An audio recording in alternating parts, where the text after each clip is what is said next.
Greetings and salutations for the new year. Thanks for joining us. Um, Happy New Year. It is January 3rd, 2024. So if you if you keep writing 2023 on your checks, they're probably going to be like, "Are you sure that's what you meant?" I write checks all the time. I'm trying to think how many checks I write a month. Like here at the church, we pay pretty much everything by check. Uh, we write at our house one, two, three. Yeah, yeah. I think it's like probably 6 or 8 checks a month. What we write at our house. Here at the church, we probably write eight, 8 or 10 a month. Now, if you're at a bigger church with more things going on, I don't know. You probably don't even write more checks than that, because like probably direct deposit most of your employees, and I don't know. So yeah, if you're writing checks, don't put 2023 on there anymore. It is 2024. So, um, Brian, did you get your paycheck this week? It, does it come in tuppence? Brian got his tuppence. That's his allowance. His allowance this week was a you owe me. 7 back rubs. Yeah, and get back to work. Anyway, so we're back at it. We've had a few weeks off, so I'd like to do just a quick review. Um, Chelsea always loves this part. And so we just want to talk about. We talked about the 4 gospels. Do you remember the word for gospel? Evangelion. Evangelion. That's really good. That's Thank one for you. one. Didn't even look at the board. It's not on the board, so that's Ooh. good. Even better. So we talked about the 4 different Evangelions, the 4 different declarations of good news. When is Evangelion declared in the Greek world or in the Roman world? With a new king? New king and a new kingdom. 2 for 2. And so in each of the gospels, we're not going, as we talked about it, we were not trying to harmonize them or make them perfect in the way that they are synoptic, or try to explain how they answer the same questions, because they really had some different targets. And we're going to deal with Matthew last, even though most modern day scholars are going to argue that either Mark or Matthew is the first gospel written. There is debate, and one of those debates is going to be centered around today's subject, that this particular book, the book of Matthew, which we're going to try to finish up Matthew chapter 5 today, which is going to be a pretty good task, but we're going to get there, that Matthew was originally written in Hebrew, and there's going to be some defense for it today, and we're going to get there eventually. But if Mark was written first, Mark really, we talked about, well, Bill and I talked about,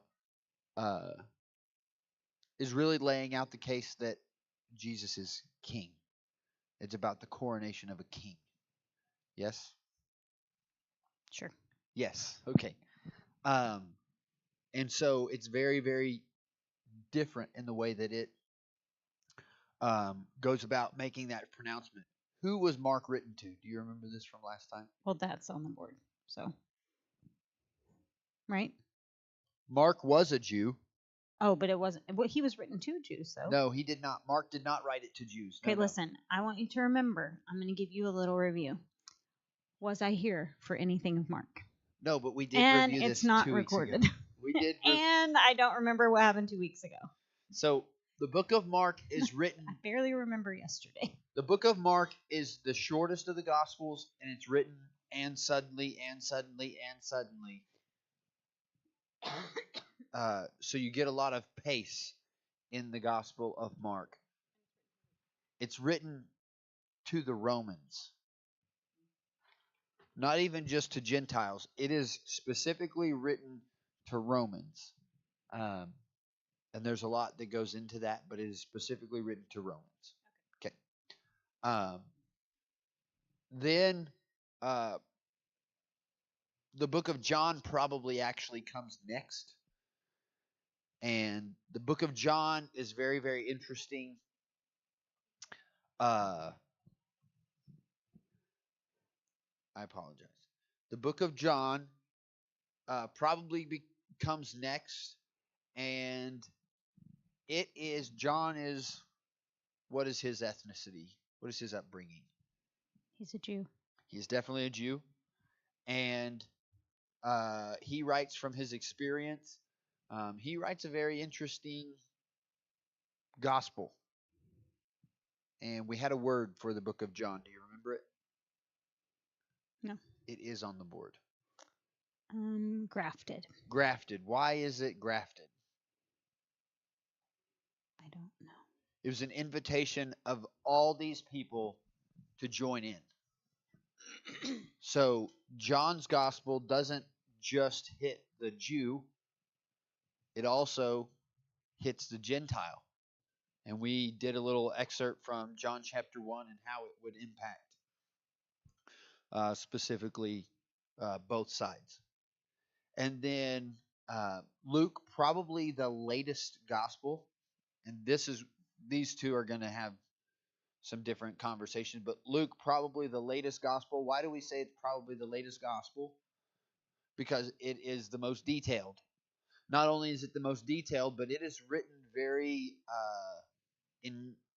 intelligently and intentionally. And we said it is probably a partner reading for a parashah. Yes? Where was a parashah reading read every week and discussed around the dinner table? Not the temple. I know that's No, what and you that's think. the first word I always think of. Synagogue. I think sanctuary. Yes. I think temple. Yeah. And I'm like, oh gosh, I know there's a word, and I know it starts with S. So it's synagogue, and so Luke. Synagogue. What would Luke's heritage be considered? This one's the interesting one. Remember? Right. He was born what? He was born a Gentile. Yeah. But then was converted. And so then because of the conversion, it makes him a Jew. Yes, as if he was born Jew. Right. Do you remember the term for that? I do not. Starts with a P. Proselyte. Oh, yeah. Proselyte is what he would be. So that brings us back to what we would argue potentially is the first of the Gospels written, which was? I'm assuming Matthew. Matthew. It's our only one left. Matthew, yes. Matthew was written to Jewish people. To Jewish people, and he is a Jew. Who is Matthew?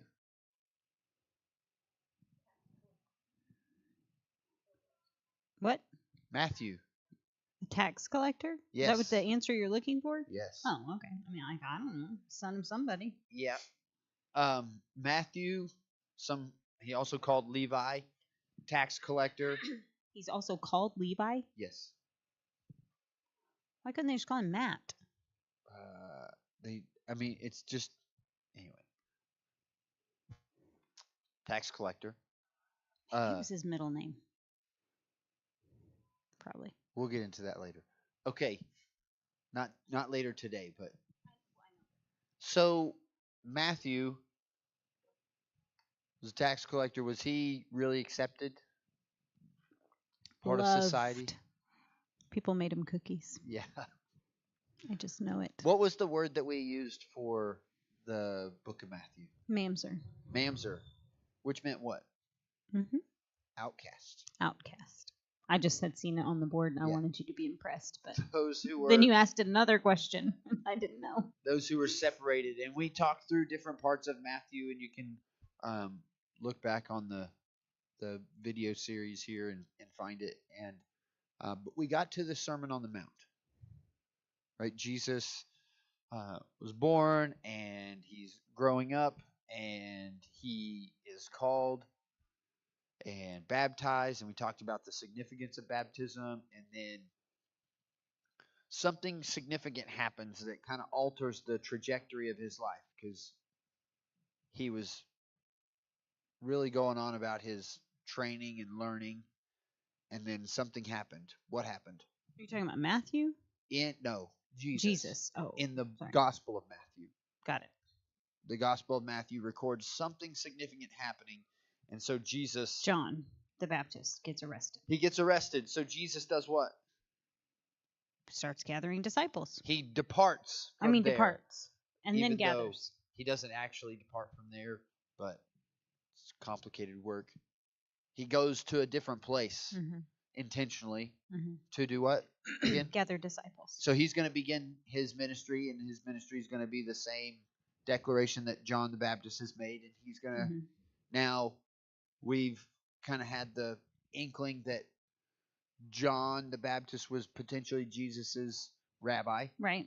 And now here's Jesus empowered to go and declare and take the place of his rabbi. But if he's going to be a rabbi, if he's actually going to be a teacher, he needs what? Students. He needs students. He needs disciples. Right. So he starts calling disciples. And are there any interesting things about these disciples that he calls? They're young. They're really young. Younger than we ever imagined Younger or thought. than me. Younger than our pictures in our picture Bible. They're younger than our kids. Yeah, younger than our teenage kids. Some of them are, yes. Right? Oh. Yeah, 12, 13. Yeah. Oldest, maybe Peter is the oldest. Maybe 16 to 18. 18, yeah. Not old at all. No. By anybody's standards. You okay? Doing great. What else is interesting about these young people? Because at that age, there's still some formal synagogue training that they can go through, right? Yes, but they've already failed out. They've already failed out. So they're already rejected from the temple system, but we don't understand that. Because we don't do that. We don't live in that system. And yeah. We don't understand their heritage. But the people reading this would have understood, hey, these people were rejected from that process just like me and you. No, these days we pay to keep our children in that until they graduate high school. My kid's troubled. Will you take $20,000 a year to say that they're graduating high school from a Christian school? Yep. That's kind of how it works in America. But in the Jewish culture, it doesn't matter how much money you pay. If they don't meet the standards, they can't stay. Correct. I love that you have money, but take them home and spend your money on teaching them how to do whatever it is that you do. Yeah. And that's where we find all the disciples. So then... so would those be considered mamzers? They would definitely be considered some mamzers. And this is why they point them out that way. Yeah. Because they're building this audience. And so these mamzers who are still Jewish in nature, what do we begin to see? Jesus is teaching and he's doing these miracles, and his fame grows where? A lot of places. A lot of places. Specifically, it says some place that starts with an S. Do you remember it? Samaria. Not Samaria. Syria. Syria. Synagogue. Yeah, not synagogue. Syria. Syria. So his fame is growing in Syria. And then a group of people start to show up, and it's a pretty diverse group of people. We talked about that, yes? And he begins what? Is this group of people making the disciples who are young Jewish boys feel very at home and comfortable? No. His fame went throughout all Syria, and they brought to him all sick people who were afflicted with various diseases and torments. Yes. Those who were demon-possessed, epileptics, and paralytics. So they're bringing So- him the cream of the crop, the best of the Obviously best. not. So No. they're bringing in They're sick. They're lame. They're everything helpless. not healthy. Yeah. All those outcasts. Right. And then a group of people start to show up. Random group of people, but it makes this description. And we talked about the important 5 groups that are probably all represented, and they don't get along Right. really. And there starts to be some kind of contention. And then we get the Sermon on the Mount. And did you remember the pronoun that keeps being used early in the Sermon on the Mount? In the Beatitudes? They. And those and them. There. Yeah. It's like Jesus is saying, hey, all those people that don't look like you, sound like you, act like you, smell like you, talk like you, Mm-hmm. blessed are they. Right. It's like, wait, what? Happy are they. Well, this story, this gospel is not about they. It's about us. No, it's about they. Yeah. And then last week we talked about these, start saying some things that are kind of out of the ordinary. You remember that word for power and authority we said? It's on the board. It is, but I bet you can't pronounce it. Shmika. Nope. Shmiha. That's what I said. Shmiha. Yeah. Exactly what I said. Shmiha. Shmiha. Shmiha. Shmiha. Means authority, right? We're going to talk about that today. Remember, Jesus was given Shmiha via What? Given the authority by who? God Yeah. himself. God himself That's correct. That's what I said. in his baptism. Mm-hmm. Is affirmed by the dove. Yeah. And we're going to try to finish all of Matthew chapter 5 today. And we are going to go through the you have heard it said. You fixed the clock? I did. Wow. I looked up there and it wasn't 6:35, so Hey, we or got all 7:30. I don't night. remember which one it said. So, we're going to try to get through. We're going to try to get through the rest of Matthew chapter 5. We're going to try to get chapter 5, verse 21 through 48. It's not that much if you don't interrupt. So let's talk really quickly about how we've heard this declared before, because these passages often get referred to as, well, Jesus is saying, you have heard it said, but I tell you, and he's upping the ante. Mm-hmm. That the expectation and the demand of the law of grace is greater than the law of Moses. That the expectation of grace has a higher standard on a person than the expectation of the law. So this becomes very hard. Because what happens? What did we talk about? Easterner, Jewish thought, sin is thought or action? Action. It's action. It's based on your actions. And what's about to be declared is, you've heard it said, don't murder. Right. But I tell you, if you're angry with someone, you've committed murder in your heart. It's like, So you've heard it said about action, but I'm telling you about thought. So this is where we're going to be in a tough spot. Mm-hmm. Like, is the standard really being raised? Is it really a higher standard, a greater standard that's expected of us, or is something else going on? I don't know. Let's find out. Verse 21 through 26. Let's start there. You have heard that it was said to those of old, you shall not murder, and whoever murders will be in danger of the judgment. But I say to you that whoever is angry with his brother without a cause shall be in danger of the judgment. And whoever says to his brother, what's that word? Mine says whoever insults his brother. Raka. And whoever says to his brother, Raka, shall be in danger of the council. But whoever says, You fool, shall be in danger of hellfire. Therefore, if you bring your gift to the altar, and there remember that your brother has something against you, leave your gift there before the altar and go your way. First be reconciled to your brother, and then come and offer your gift. You said through 26. Yep. Agree with your adversary quickly, while you are on the way with him, lest your adversary deliver you to the judge hand you over to the officer, and you be thrown into prison. Assuredly, I say to you, you will by no means get out of there till you have paid the last penny. So how do these things go together? Yeah, that is a great question. Like, how do those two things go together with each other, or how does it go with everything that's been said before it? How do all those things go together? That whole passage, because it is clearly separated. Mine has a headline of anger, so I put it over there. Anger has a headline of anger. I've got this whole paragraph, and then it stops with a period on after 26. After 26, and then it starts back over. Interesting.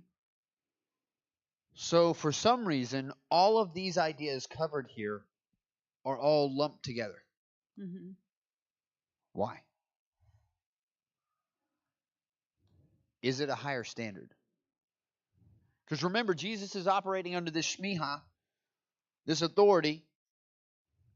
And part of the reason that people are being frustrated and concerned with Jesus' teaching, and obviously there has to be some type of murmuring and thought that, well, what are you saying? Like you're saying that all of the old law is gone away with, right? Doesn't he say this just before? You think that I've come to abolish the law, but I haven't come to abolish the law. I've come to fulfill it. So what does fulfilling the law look like? And he says, well, you've heard it said,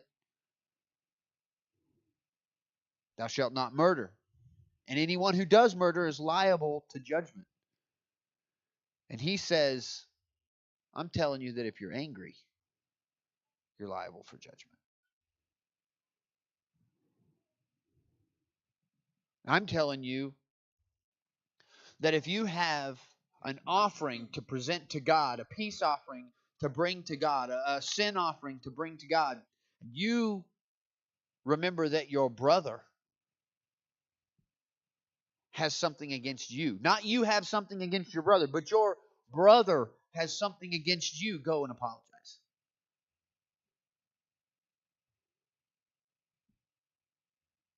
He says, I'm telling you, anyone who insults someone else, that they stand to be brought before the council. What is the council? Be like the church council. That's what he's referring to? Not the church council, but like the religious council. Okay. For judgment, to be weighed between and what is the proper recourse? Did you insult him or did he insult you? Who's at fault? And when they make a decision, it is gospel. It's done. Mm-hmm. Sounds an awful lot like if there's someone who has something against you, instead of going to court, you need to settle with them. Mm-hmm. Unless they hand you over, or if you have a debt, figure out a way to settle it before they take you and hand you over to the guard, and that guard puts you in prison, and you're stuck in prison until you pay the very last penny. It's hard to earn a wage if you're in prison. Yeah, it's pretty hard to earn a wage. Everything about this is proactive, preemptive. Before it gets to the point where you're going to hurt someone, you need to check your heart. Oh, is that what you're saying the connection is? Yes. The preemptive. It is preemptive. Everything about this, you've heard it said, but I'm telling you, before it gets to the point where it's an issue, we need to stop it in its tracks. Before, and here's the thing. Jesus is not making this declaration of, hey, this is what it used to be, but I'm telling you it has a different meaning now. Jesus is saying, hey, you've heard this said and you've heard it interpreted one way, but I'm telling you from the very beginning, God's intention was for you to care more about people and maintaining relationships with others than trying to take care of yourself. This is proactive, people first activity. It is not, this is a greater standard that you're held to, but Jesus is saying, this is God's intention from the very beginning. Be fruitful and multiply. Let peace reign on the earth because you trust the story. You know how you prove that you don't trust the story? You take somebody and you uh, put them before a claims court and have them thrown in jail because you don't trust that God's going to provide all that you need. Because, well, they owe me money and they're going to pay it right now or they're going to be in jail. Like, who's my provider? Is that my provider, that person who's in jail, or is God my provider? Like, do I actually trust the story? Do I actually trust who God is? You know what I'm saying? And so it's people first. Let's go to the next one. Let's see what else we might. When it comes to anger, it is caring for people, putting down our anger, and putting down our, well, I deserve, and allowing God to be enough. So what comes next? 27 through 30. Yes. You have heard that it was said to those of old, you shall not commit adultery. But I say to you that whoever looks at a woman to lust for her has already committed adultery with her in his heart. If your right eye causes you to sin, pluck it out and cast it from you. For it is more profitable for it's better. Yeah. Yep, for it is more profitable for you that one of your members perish than for your whole body to be cast into hell. And if your right hand causes you to sin, cut it off and cast it from you. For it is more profitable for you that one of your members perish than for your whole body to be cast into hell.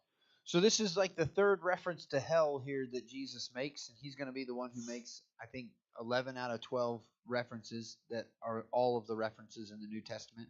It's coming from the mouth of Jesus. Hell is Gehenna. And here's an interesting thing.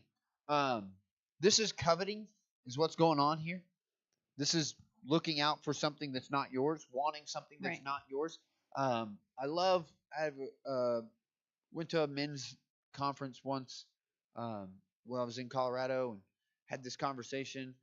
And the guy said, well, there's only 2 women in the world. I argue that there's 3. But he says, well, there's only 2 women in the world. He says, my wife and not my wife. I would argue there's my wife, not my wife, and my mother. But there's 2 women in the world. There's either my wife or not my wife. Mm-hmm. There's a certain way I can look at, talk to, and interact with my wife that no other woman in the world has right to. And if there's another woman who is not my wife, who is speaking to me and trying to redirect my life and my intentions away from my wife, well, that person doesn't love me or care about me. They hate me. Mm-hmm. Because what do you call it when a person challenges you or would entice you to leave everything that you've ever known and give up half of everything that you own and part of your income perpetually for the foreseeable future? That doesn't sound like love. No. Sounds like division to me. Sounds like division and hate. Yeah. And so here's Jesus dealing with the intention of the heart again. Hey, don't even give space to what could cost you half of everything that you own. Because it's just not worth it. It's not yours in the first place. Do you trust me? Do you love me? Jesus is going to continue to say this over and over again. Do you trust me? Do you love me? Do you trust the story? Am I enough for you? Is God enough for you? Is what God has given into your hand right this very moment enough? And if it is, then preemptively say, thank you, Lord, for what you've given me, and give him glory and move on. Mm-hmm. And so, if there's something in your life, especially around lust, that would lead you in a direction of holding on to something that is not my wife or not my husband or not my God, well, just go ahead and leave that behind, because it's better for you to be maim and without, but be with God. Because there's nothing in our life worth separating us from a relationship with who God is. Because he's invited us to be in a relationship with him, to walk with him.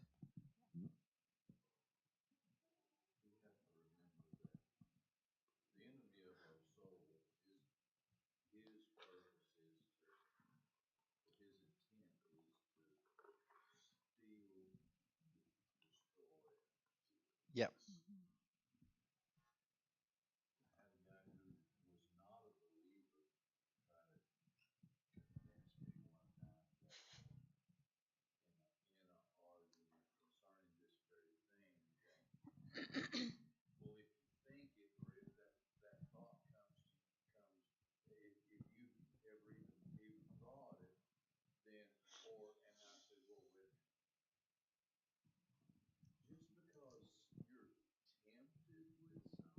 Yeah.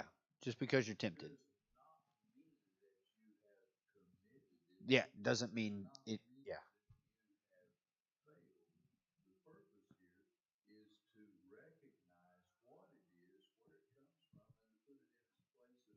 Yes, Yeah. it is to recognize it and preemptively, proactively deal with it before it grows into something uncontrollable. Yeah. So, what's the next one? This is one. Okay, I'm just going to reference. We are going to talk about this a lot more later, but I want to.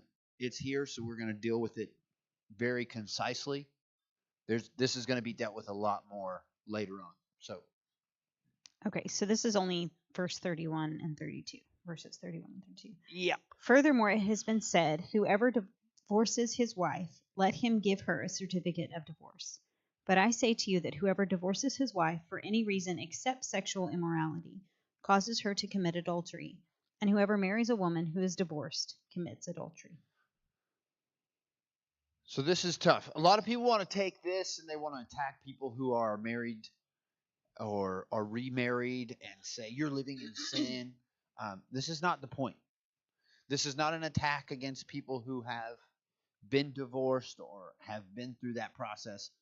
Now, this would be a call to people who are trying to live their own way.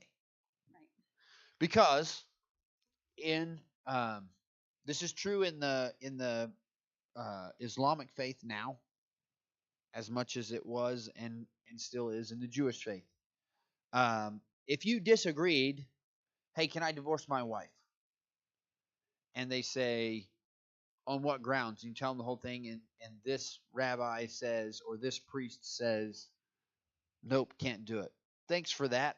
It goes and you seek a second opinion, and that person says, no.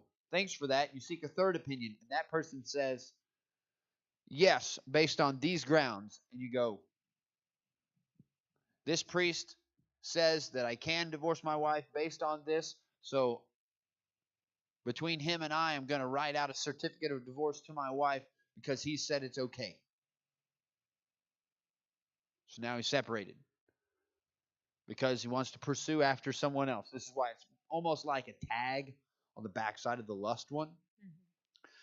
Because preemptively, hey, if you're seeking out multiple opinions to try to hand your wife a reasonable reason of divorce, why don't you go stand before God and say, hey, I took an oath, which we're about to get to, between me and her, and I passed a cup, right? said, "This is a new covenant Mhm. which I'm giving to you. I'm not going to drink it again until we drink it together." You've gone through that whole process, and then you said your vows and said what you were committed to, and then now I'm not committed because, well, I have someone who will back me up and say that I can leave. Is that about me or is it about somebody else? I'm feeling it's about you. It's about me. Yeah. And the whole statement so far has been God's call is not, it's not about me anymore. This is the people of God. Yes? Mhm. The people of Israel, the children of Jacob, who've been called out of captivity, their declaration from God all through their time in the wilderness, and by the time He sets them up in the promised land, was, this isn't about you anymore.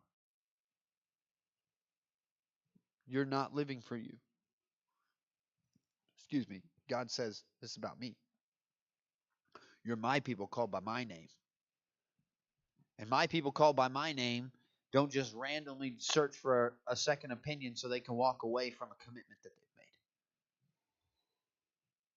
And so, preemptively, if you feel like you're in that position, again, we'll go back to, do you trust God? Is what He put in your hands enough? And is He enough to carry you through the process? Is it about you or is it about Him? Yes? So we're still in this proactive, people first mentality. So what comes next? Verse 33 through 37.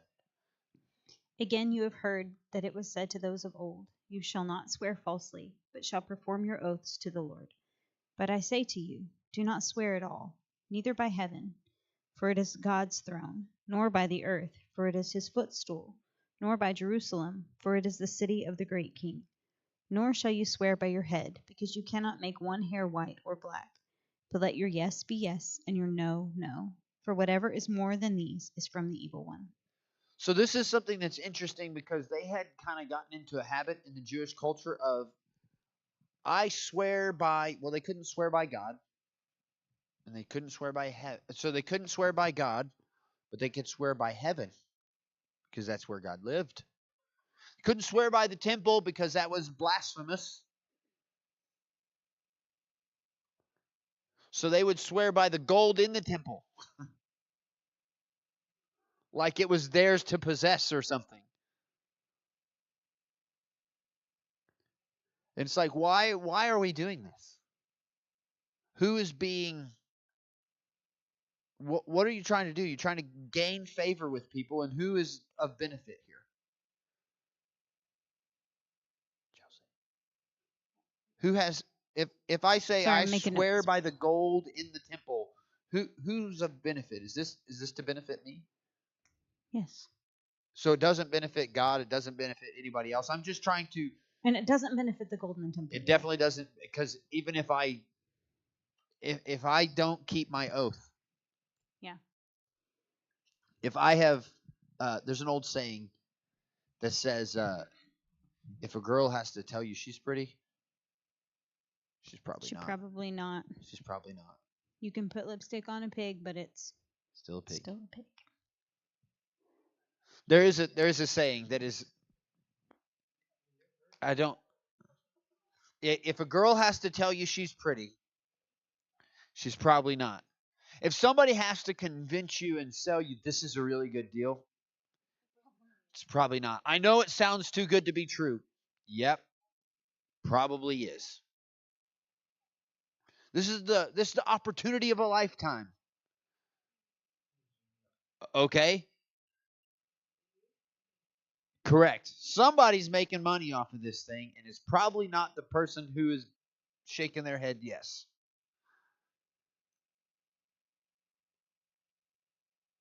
So, um, if someone has to plead with you and swear oaths or swear, I swear on the Bible, I swear on my mother's grave, if they have to start swearing based on things, are they trustworthy?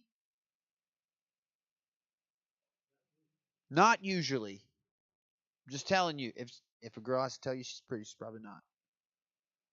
If somebody has to try to prove that they are trustworthy, they're probably not. Because if they swear by the gold in the temple and then they break that oath and that promise, do I get all the gold? Is there any benefit here? None. Just tell me yes or no.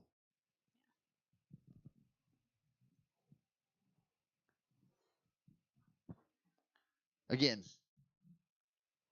the intention of Jesus is, hey, you've heard this thing said. But let me take you back to the very beginning. God's intention is for us to just answer. And for the character and the purpose of who God has made us to be to show up.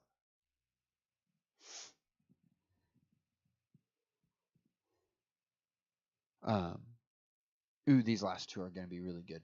But we can see how these, not the first one necessarily, but the lust, divorce, and the oaths all tie together. Yes? With one another, yeah. With one another. Yep. Most often, in a divorce situation, especially now, there's some type of infidelity or desire towards infidelity that's usually happening. And the thing for us to remember as believers is that we stood before God. And we said, I do. And in our Christian ceremonies, they make the statement, what God has put together, let no man tear apart. Or if you read it in the Old King James, what God has sewn together, let no man Put asunder. tear asunder or put asunder. Put Yeah. asunder. So, if our commitment is to say yes, then for the good of others, in the name of the Lord, when we say yes, let it be a yes. And when we say no, let it be no. All right, let's move on. We've got to keep moving. 38 through 42. You have heard that it was said, an eye for an eye and a tooth for a tooth. But I tell Ooh. you. We love this one, don't we? Shh, stop interrupting. You have heard that it was said, an eye for an eye and a tooth for a tooth. But I tell you not to resist an evil person. But whoever slaps you on your right cheek, turn the other to him also. If anyone wants to sue you and take away your tunic, let him have your cloak also. And whoever compels you to go 1 mile, go with him 2. Give to him who asks you, and from him who wants to borrow from you, do not turn away. All right, there's a lot to unpack here. This is the one I've been trying to get to, and here we are. Let's start with the first one. I don't understand why you're so excited to talk about slapping and hitting and making people run miles. Okay, let's talk about two things. Did you wear that shirt on purpose? No, but it was good. Mind over miles. You've heard it said, an eye for an eye and a tooth for a tooth. And we've used this as a justification for, well, you took from me, I can take from you. You hurt me, I am entitled to hurt you. Mm-hmm. This is what was said. And Jesus says, oh, but I tell you. What does he tell him? If somebody slaps you on the cheek, give them the other one also. Which cheek? The right cheek. Is this significant? Probably so. Okay. What was the right hand used for? Praising the Lord. In this culture, why is the right hand significant? It's the righteous hand. It is the right hand. It is power. It is authority. It is what they do everything with, except for some very different things. What do they use the left hand for?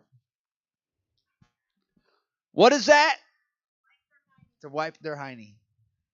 How do you know that? It is unclean. Why are you pointing at yourself? Like, is that what you do? Oh. Yeah.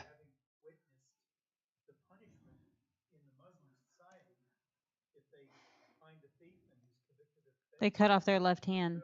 Their Their right right hand. hand. Yeah. With Oh. his unclean hand. Oh, okay. So I have heard that about cutting off the hand.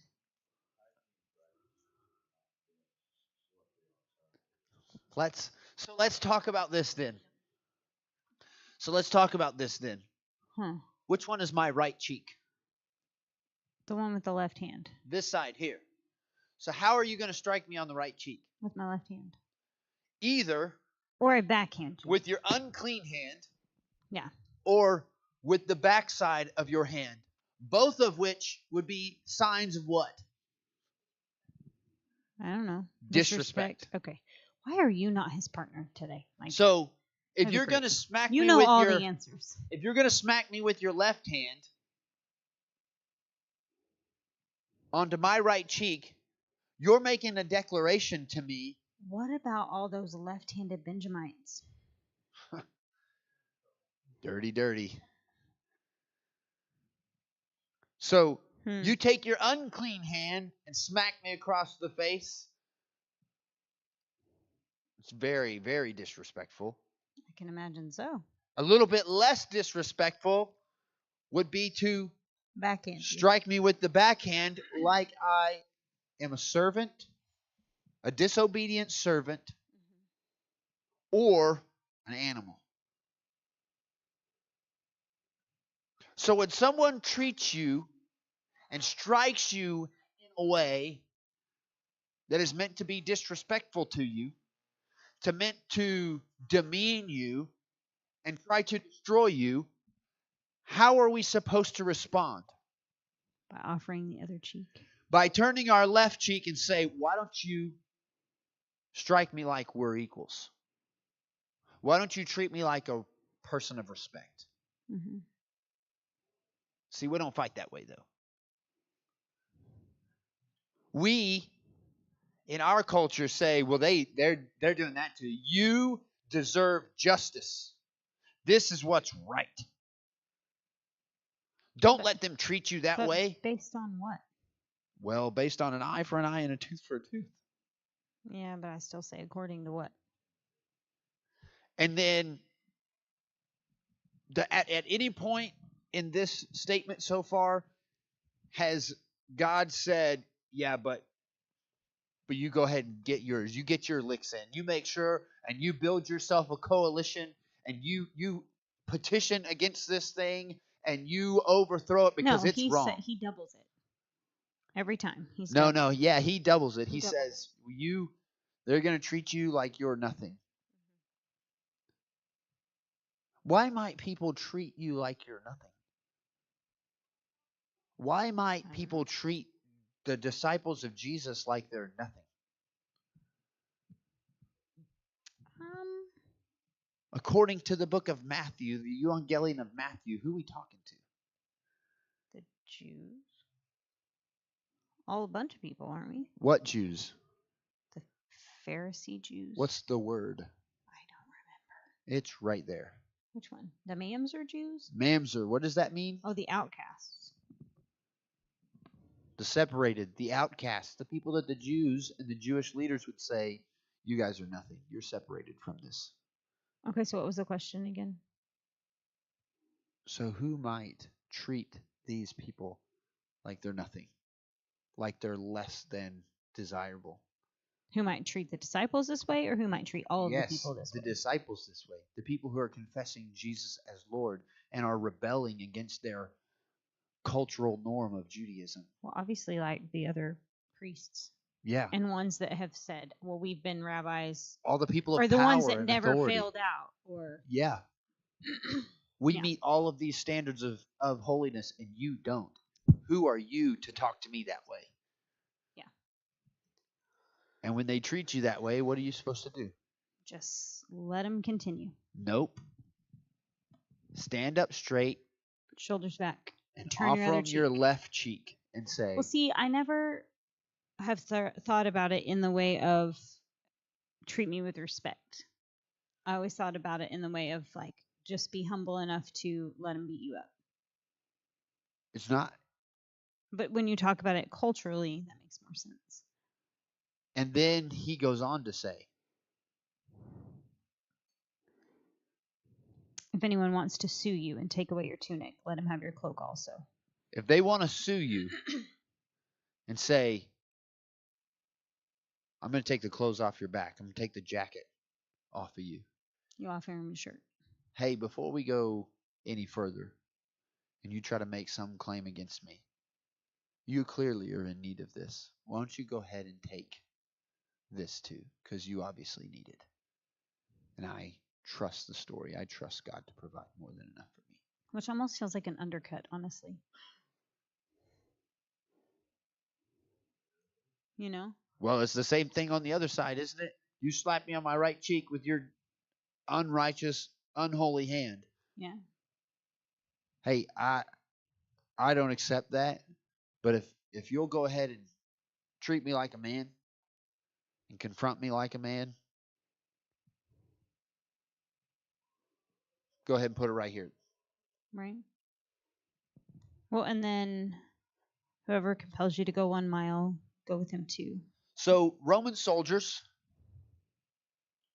had every right by law to compel any Roman citizen, non-Roman citizen, anybody in a Roman province. Hey, carry my pack.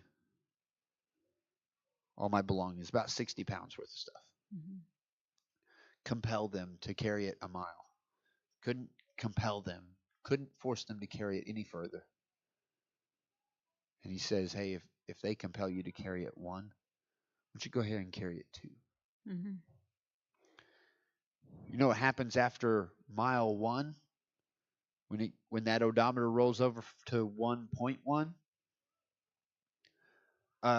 you got to stop. You can't keep going. I can't make you do this. No, I'm willing to do it.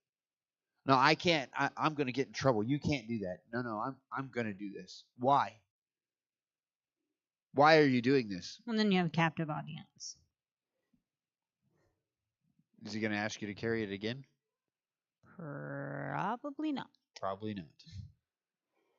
Probably not. Yeah, he's afraid of the consequences on himself. Yeah. Give to him who asks you, and from him who wants to borrow from you, do not turn away. Because it's about who? Is it about me? No.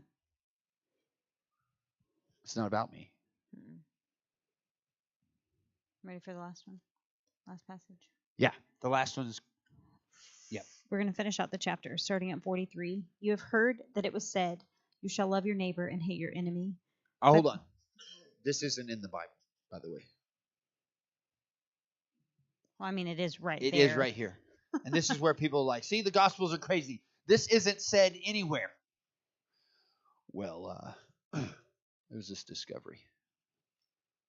This place called Qumran. Guess what? Guess where it was found? In the Dead Sea Scrolls. This Essene teaching that says, you've heard it said. Or he didn't say you've heard it said. It says, love your neighbor and hate your enemy.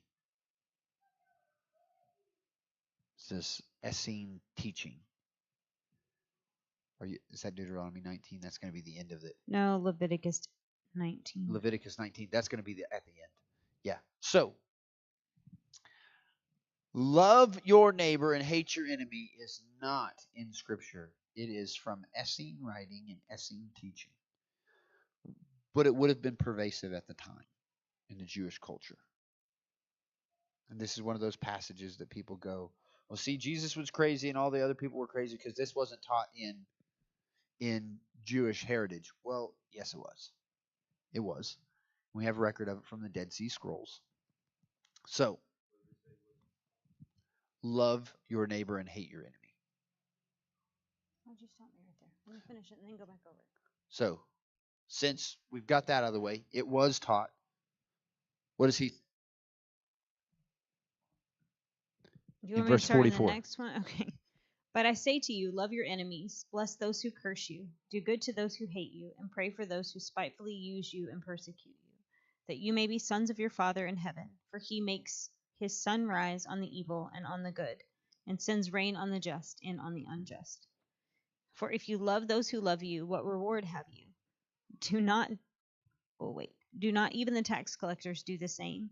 And if you greet your brethren only, what do you do more than others? Do not even the tax collectors do so? Mine says Gentiles. Therefore you shall be perfect, just as your Father in heaven is perfect. So this is interesting. We'll deal with the end and then we'll get back to the rest of it. From the Greek to English, the literal translation is be perfect, for your Father is perfect. And it's like, so the expectation now is for me to be perfect. And so when we get into the argument of this was originally written in Hebrew and then translated to Greek, it makes more sense because nowhere in the Old Testament, nowhere in the law does it ever say be perfect because I'm perfect. It does say something different though, doesn't it, in Leviticus 19?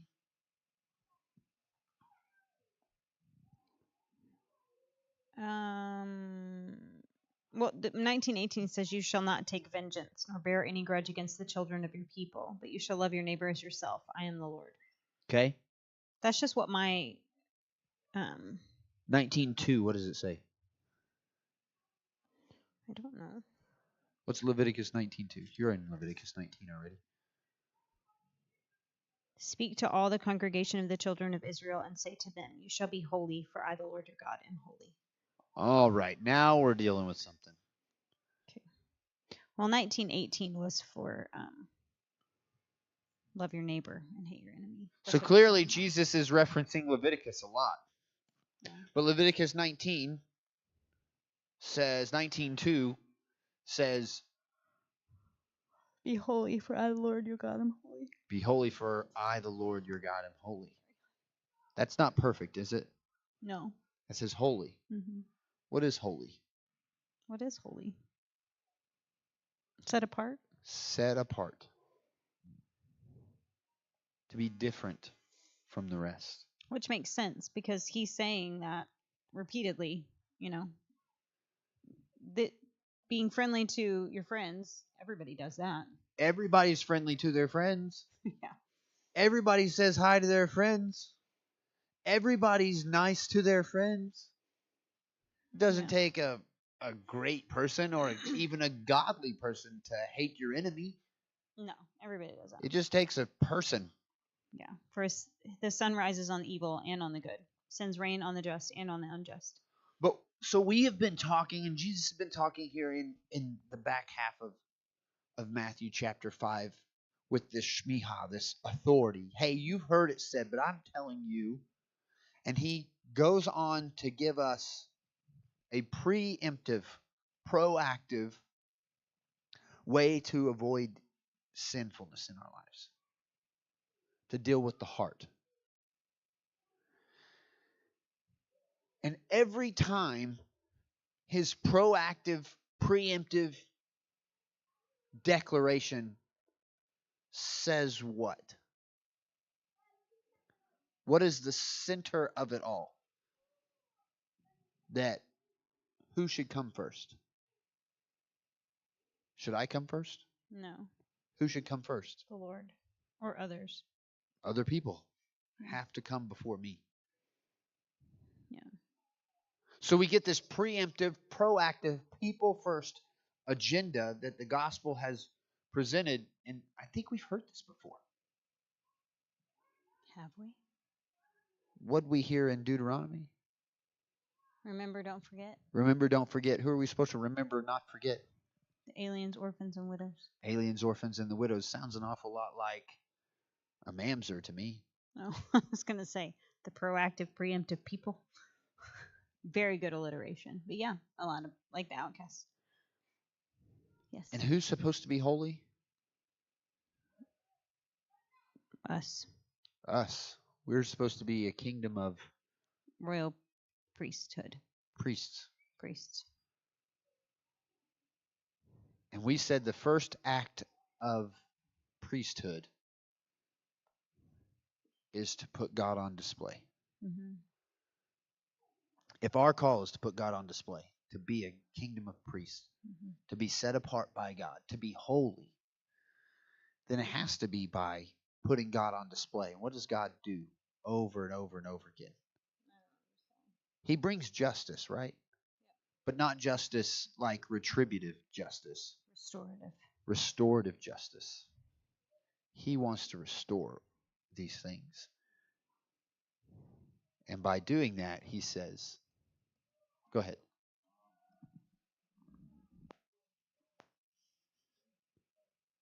Feed him.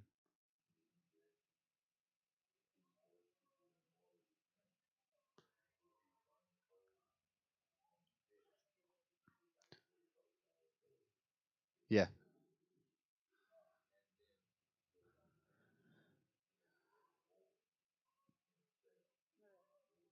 Yeah. This is all about being putting God on display. The declaration of Jesus here in Matthew chapter 5 is putting God on display. And the best way that we can live our life to put God on display is for our actions to be oriented around others, taking care of other people, putting them first, and even challenging those who mistreat us. Say, hey, I know you're treating me like I'm nothing, but I'm made in the image of God just like you are. So would you just at least treat me like I'm a person and think of me as a person, and then let's start this whole thing over.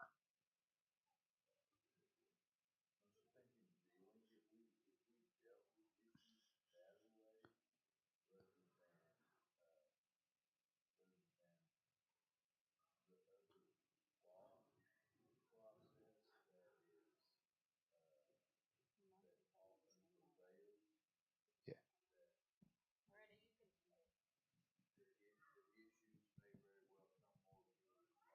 Yeah.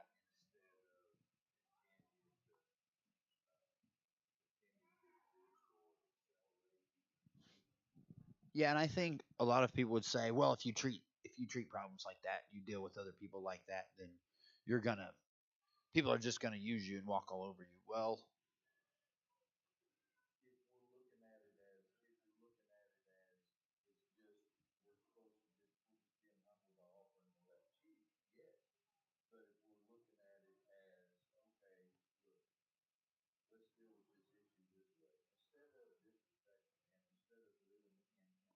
yeah,